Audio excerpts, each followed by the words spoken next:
नमस्कार, मैं हूं आपके साथ मयंक। देखिए, नीतीश कुमार ने बड़ा ऐलान किया है। उन्होंने कहा है कि 2025 से 2030 यानी अगले 5 सालों के अंदर 1 करोड़ युवाओं को नौकरियां दी जाएंगी, रोजगार दिए जाएंगे।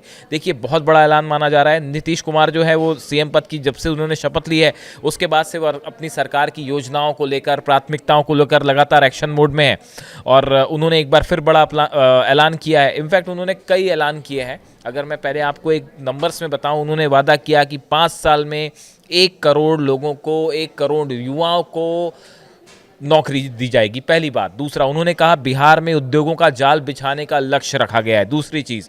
तीसरा, बिहार में न्यू एज इकोनॉमी के निर्माण का लक्ष्य रखा गया है। तीसरी बड़ी बात। चौथी, बिहार को एक वैश्विक बैकएंड हब बनाएंगे। बिहार को एक वैश्विक बैकएंड हब बनाया जाएगा। चौथा बड़ा ऐलान था, बिहार में नई चीनी मिलों की स्थापना की जाएगी। पांचवा ऐलान, पुरानी बंद चीनी मिलों को फिर से शुरू किया जाएगा और आर्टिफिशियल इंटेलिजेंस मिशन की स्थापना होगी। ऐसे 7-8 बड़े ऐलान आज किए गए। देखिए, सरकार की पहली कैबिनेट के बाद नीतीश कुमार ने सोशल मीडिया पोस्ट शेयर कर कहा कि 7 निश्चय 2 के तहत वर्ष 2020 से 25 के बीच 50 लाख युवाओं को सरकारी नौकरी और रोजगार दिया गया था और अगले 5 सालों में यानी 2025 से 30 में 1 करोड़ युवाओं को नौकरी और रोजगार देने का लक्ष्य तय किया गया है। मुख्यमंत्री नीतीश कुमार ने सोशल मीडिया एक्स पर पोस्ट शेयर कर लिखा, मुख्यमंत्री नीतीश ने कहा कि नई सरकार के गठन के साथ ही राज्यों में उद्योगों को बढ़ावा देने और बड़े पैमाने पर रोजगार सृजन करने के लिए तेज गति से काम शुरू कर दिया गया है। बदलते बिहार की विकास को नई रफ्तार देने के लिए प्रौद्योगिकी और सेवा आधारित नवाचारों पर आधारित न्यू एज इकोनॉमी के निर्माण का निर्णय लिया गया है। इस दिशा में बिहार से जुड़े अग्रणी उद्यमियों के सुझाव को लेकर नई योजनाएं और नई नीतियां तैयार की जाएंगी। देखिए, उन्होंने कहा कि जो अलग अलग इंडस्ट्रियलिस्ट हैं उनसे सुझाव मांगे हैं, वो सुझाव दें और उसके बाद जो है उसके आधार पर एक बड़ी इंडस्ट्रियल पॉलिसी तैयार की जाएगी जिसमें ज़्यादा से ज़्यादा युवाओं को रोजगार मिल सके। इसके लिए एक बड़ा रोड मैप तैयार किया जा रहा है। देखिए, इसके अलावा टेक्नोलॉजी हब बनाने की योजना है।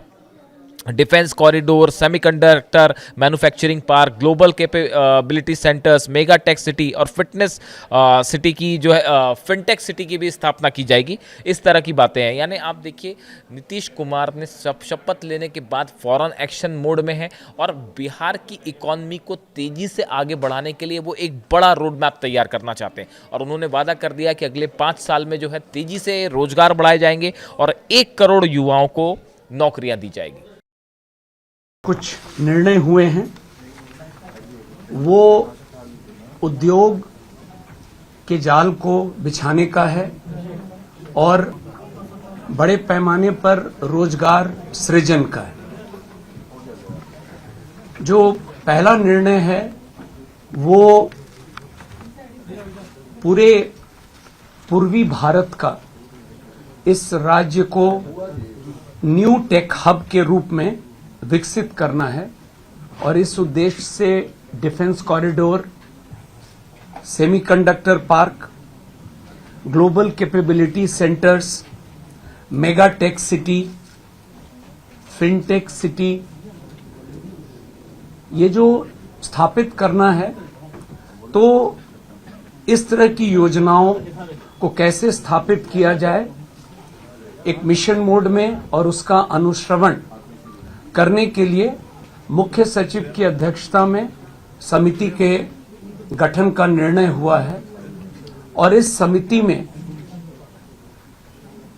राज्य, देश के स्तर पर और अंतर्राष्ट्रीय स्तर पर वैसे परामर्शी, वैसे लोग जो इन क्षेत्रों में काम बहुत अच्छा किए हैं, उनको भी समिति का सदस्य बनाया जाएगा और एक निश्चित समय सीमा अंतर्गत 6 माह के अंदर में यह रिपोर्ट प्राप्त करके और फिर काम को प्रारंभ किया जाएगा।